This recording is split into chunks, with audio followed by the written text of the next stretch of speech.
नमस्कार। मैं सुनील कुमार आपका स्वागत करता हूं आपके अपने चैनल क्या ऐसा होता है। आजकल हमारे समाज में एक बहुत बड़ी समस्या उत्पन्न हो चुकी है।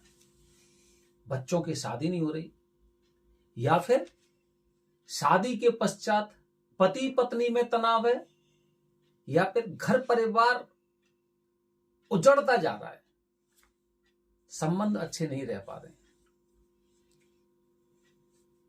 न जाने कितने ज्योतिषी को दिखाया, जिस तरह की पूजा बताई थी वो पूजा कर ली। किसी ने बताया कालसर्प दोष है, किसी ने बताया मंगल दोष है, सब प्रकार की पूजा कर चुके, लेकिन उसके पश्चात भी कुछ शांति दिखाई नहीं दे रही हम लोगों को।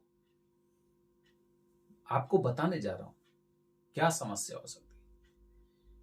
दोस्तों, नवग्रह होते हैं, नवग्रह में जो हमारे परिवार का सुख का या फिर परिवार से संबंधित शादी विवाह या पत्नी या फिर पार्टनरशिप, इनके लिए भगवान शिव ने शुक्र ग्रह को इनकी जिम्मेदारी सौंपी है।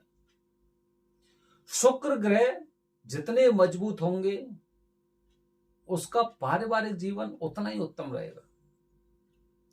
शुक्र ग्रह कमजोर होंगे तो निश्चित रूप से परिवार में तनाव आएगा। तो दोस्तों, क्या वजह हो सकती है कि शादी नहीं हो रही? बच्चे बड़े हो गए, 30 के 35 के, यहां तक कि काफी लोग तो 40-45 साल के हो चुके हैं, शादी नहीं हो रही। और वजह जानने का हमने प्रयास भी नहीं किया। आज बता रहा हूं, सभी बच्चों की शादी होंगी अगर ये 3 बजे अगर आपको अपने घर परिवार में दिखाई दे रही हैं, तो निश्चित रूप से इस कार्य को करने के पश्चात आपके परिवार में शादी भी होंगी और जो तनाव है ना वो भी खत्म होगा। पहली बात, अपनी कुंडली किसी अच्छे से ज्योतिषी को दिखाइए, आपके आसपास दिखाइए, इंटरनेट पे ऑनलाइन के थ्रू बताइए, किसी को दिखाइए, खुद देखिए शुक्र का स्थान कौन सा है।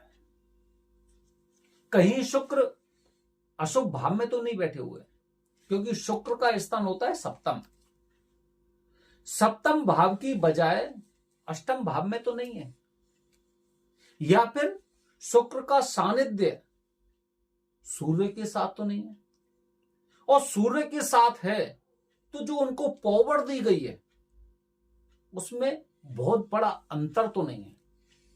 ये चीजें आपको देखनी चाहिए। इसके अलावा दोस्तों, अगर शुक्र कमजोर होगा तो आप ये देखिए, आपका 6वां और 8वां ये जो भाव होते हैं, कुंडली के 12 भाव होते हैं ना, आपको बताया था कुंडली के 12 भाव। ये देखिए, मैं आपको बता रहा हूं, इस तरह से ये पूरी कुंडली है, दिखाई दे रही होगी आपको। मैंने इस वीडियो के अनुसार काउंटिंग की है। वैसे इसका स्थान नंबर 1 यहां से शुरू होगा, यहां से शुरू होगा, नंबर 1 से शुरू होके सप्तम यहां पे होगा। लेकिन मैंने क्या लिख रखा है, यहां पे देखेंगे आप, यहां पे 2 लिखा हुआ है। 2 लिखा हुआ क्यों? क्योंकि आगे का पॉइंट मेरा यहीं पे आता है, इसलिए मैंने 2 लिखा है। पहला भाव जो लग्न बताया जाता है और सप्तम भाव ये विवाह और पार्टनरशिप का होता है। ठीक है। इसके अलावा यहां से देखेंगे, ये 6वां, ये वाला 6वां भाव और ये वाला अष्टम भाव। इस तरह से ये अष्टम भाव है। सप्तम भाव एकदम जैसे लग्न के एकदम यहां पे सप्तम भाव हो गया, सप्तम से 6वां ये हो गया और 8वां ये हो गया। ठीक है। इस तरह से अष्टम भाव में अगर अशुभ ग्रह दोनों तरफ, एक तरफ नहीं दोनों तरफ अशुभ ग्रह मौजूद हैं, तो आपके पारिवारिक जीवन को तहस नहस करने की जिम्मेदारी इनको सौंप दी है, क्योंकि आपको जानकारी भी नहीं है और आपने उनका समाधान भी नहीं किया। अच्छा, हमें तो ये नहीं पता कि अशुभ ग्रह कौन से होते हैं। दोस्तों, उदाहरण के लिए आप मानिए मंगल, हम तो मंगल को मंगलवार का दिन ही मानते हैं, और मंगल तो कहते हैं ना कि मंगल को जन्मे मंगल ही करते, मंगल में हनुमान, जय हनुमान। ये उससे एकदम अलग है। सूर्य, सूर्य को हम एक तेज का प्रतीक मानते हैं। हमें तो ये नहीं पता कि सूर्य अशुभ ग्रह या शुभ ग्रह। 5 ग्रह ऐसे होते हैं जो अशुभ होते हैं। पहला शनि, राहु, केतु, मंगल और सूर्य, ये 5 अशुभ ग्रह होते हैं। अगर 5 में से कोई ग्रह अष्टम भाव, षष्टम भाव, मतलब 8वें भाव में या 6वें भाव में बैठे हैं, तो आपके परिवार में तनाव तो होना ही है, शादी में समस्या तो होनी है। ये हमने शास्त्रों के अनुसार देखा है, कुंडली जो विशेषज्ञ होते हैं उनके अनुसार देखा है। तो पहली बात ये कि आपका सूर्य अशुभ, शुक्र, आपका शुक्र अशुभ तो नहीं है।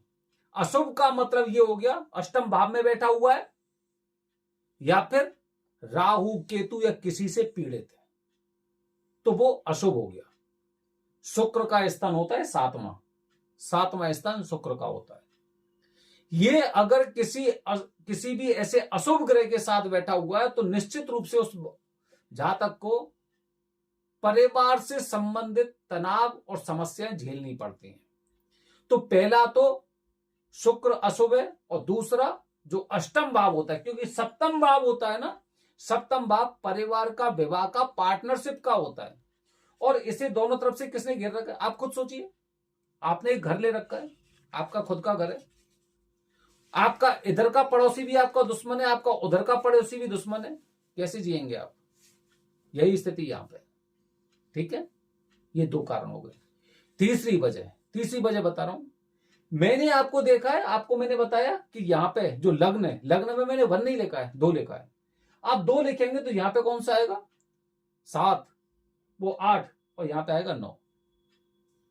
तो मतलब जो सप्तेश बोलते हैं, मतलब सप्तम राशि कौन सी होती है? काउंटिंग करिए यहां से मेष, वृषभ, मिथुन, कर्क, कर्क के बाद सिंह, सिंह के बाद कन्या, कन्या के बाद तुला, और तुला के बाद वृश्चिक। अगर वृश्चिक राशि का शुक्र होगा तो आपको इसी तरह की यातनाएं झेलनी पड़ेंगी परिवार से संबंधित। ये 3 समस्याएं ऐसी होती हैं दोस्तों जिसकी वजह से लोगों की शादी में रुकावट आती है, शादी नहीं हो पाती, और शादी हो जाती है तो तलाक भी बहुत जल्दी जल्दी होते हैं। ऐसे लोग, एक बार शादी हो गई फिर तलाक हो गया, दूसरी शादी कर ली, तनाव उत्पन्न हो गया। ये ऐसे लोग होते हैं। अगर आपके जीवन में कुंडली नहीं पता है, आपको जानकारी नहीं पता है कि मेरा जन्म कब हुआ था, क्योंकि पुराने टाइम पे ऐसे लोग होते थे जो डेट ऑफ बर्थ को, समय को नहीं लिखते थे, तो उससे कुंडली नहीं दिखा सकते हैं। तो आपको त्रिपिंडी श्राद्ध करना चाहिए। त्रिपिंडी श्राद्ध का मतलब समझ रहे हैं? त्रिपिंडी श्राद्ध दोस्तों एक ऐसी विधि है, छोटा बम और बड़ा धमाका। प्रेत कर्म के लिए किया गया कार्य होता है ये, और प्रेत कर्म कहीं ना कहीं हमारे जो नवग्रह होते हैं ना, नवग्रह से संबंधित होता है। पितृदोष की पूजा, नारायण नागबली की विधि हम करते हैं पितृ कर्म के लिए, और त्रिपिंडी श्राद्ध करते हैं हम प्रेत कर्म के लिए। और प्रेत कर्म कहीं ना कहीं हमारे नवग्रह को संचालित भी करता है, नवग्रह को संचालित करता है। इसीलिए हमें त्रिपिंडी श्राद्ध की पूजा करनी चाहिए, और इसके लिए सर्वश्रेष्ठ स्थान त्र्यंबकेश्वर। कब कर सकते हैं इसे? बहुत से लोग ये नहीं जानते कि इसे कब कर सकते हैं। चतुर्थी को करिए, अष्टमी को करिए, द्वादशी को करिए, चतुर्दशी को करिए, अमावस्या को करिए, पूर्णिमा को करिए, या फिर रविवार को करिए। इसके ये निश्चित मुहूर्त होते हैं। ऐसा नहीं आप मंगलवार को चले जाएं और तिथि नहीं हुई तो आपकी पूजा नहीं होगी। कोई भी पूजा कराइए ना, आप पहले उसके बारे में सोचिए। अगर नहीं जानकारी, दिए गए नंबर पे आप संपर्क करिए। आपकी पूजा कब हो सकती है, कब नहीं हो सकती, इस बारे में अवश्य जानकारी देंगे। बने रहिए हमारे चैनल के साथ दोस्तों। आने वाली वीडियो में आपको त्रिपिंडी से संबंधित ही कुछ अलग जानकारी देने वाले हैं कि लोग किस तरह की यातनाएं झेल रहे हैं जिनके बच्चे पैदा नहीं हो रहे। हर हर महादेव दोस्तों, हरि ओम।